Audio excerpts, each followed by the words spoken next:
Howdy, Michael, a Mercedes guy here, and we're going to put a hood pad on this 123 car, but really this applies to all the cars that have hood pads, and even earlier cars that don't have a hood pad, you can add a hood pad to it.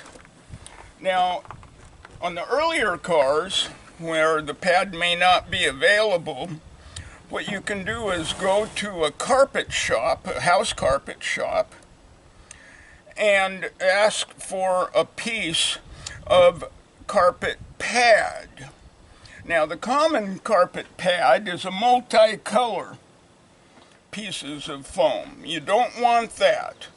You want, I think it comes in the color green, a dark green, all uniform pad. So measure up how big a piece you need, get it a little oversized, and you can use that pad for a hood pad. Now, what is super important is the adhesive material you're going to use.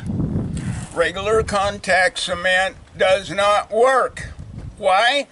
Because even though it seems like it's on there, when it warms up from engine heat, your pad will fall off. You don't want that happening. So this is what Mercedes recommends. And you got a part number here.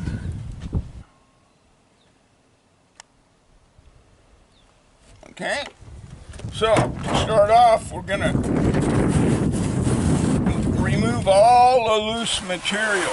Now, this old cement, just abrading it a bit is good enough. You don't have to remove it. If it's loose, yes, but it's on there pretty good. So, got a couple of different routes to go as far as prepping the surface.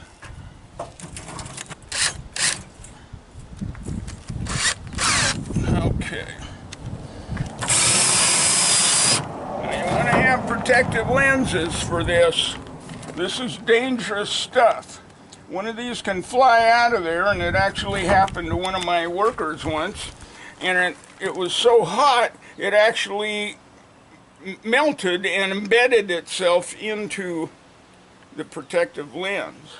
Now, in addition to the lens, you don't want to be breathing all this stuff that's coming off of here.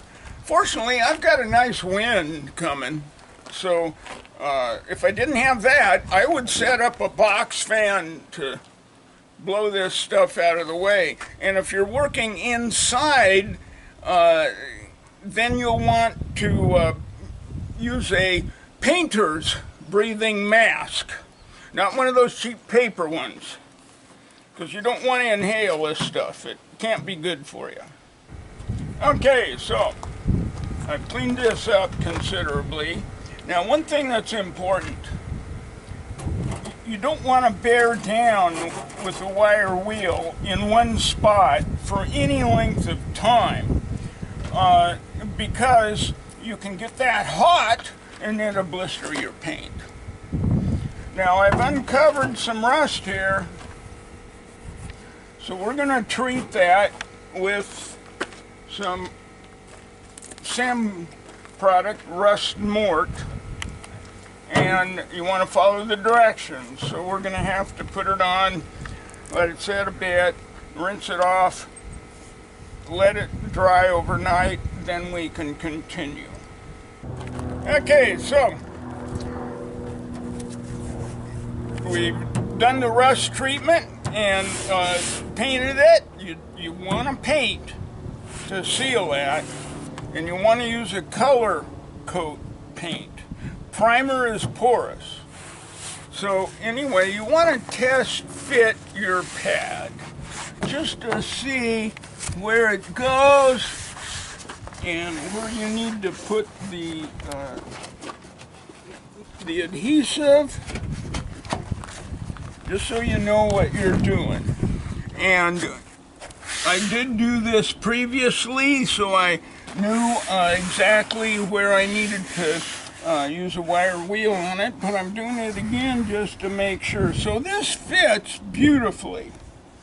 And now, there's videos online showing putting the pad on with the hood on the car. It's a lot more trouble, and you get a better fit and a better job with the hood off, and it's not that hard to take the hood off. Now, of course, if you don't have a helper to take a hood off, then you may choose to put it on, the pad on with the hood on the car. I always like the hood off. So, we're going to put our adhesive on, and with the hood off, we're going to put the adhesive on the hood. If the hood's on the car, then you want to put the adhesive on the pad. With the hood on the car and putting adhesive on, you're going to drip adhesive over your engine, and you don't want that. So, this comes with a little brush, but it's a lot easier just to pour this out and use a throwaway cheapo brush.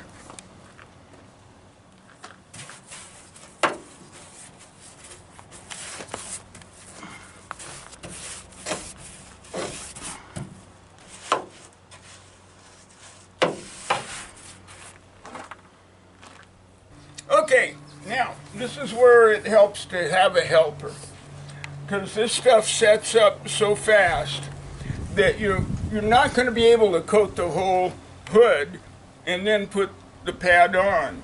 You want to roll it on as you go.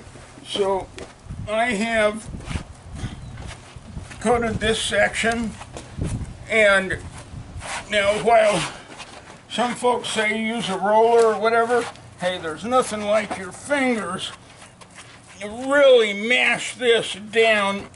So I have my helper hold this up, and we're going to basically roll this pad on as we go. Okay, we've got the pad on, and we've just mashed down everywhere, especially around the edges. Now, you can also put these pads on with a 2-part epoxy. Of course, it's a little more money because you got to get bigger cans of epoxy, but there are epoxy kits out there that are a 2-part and a pint each part.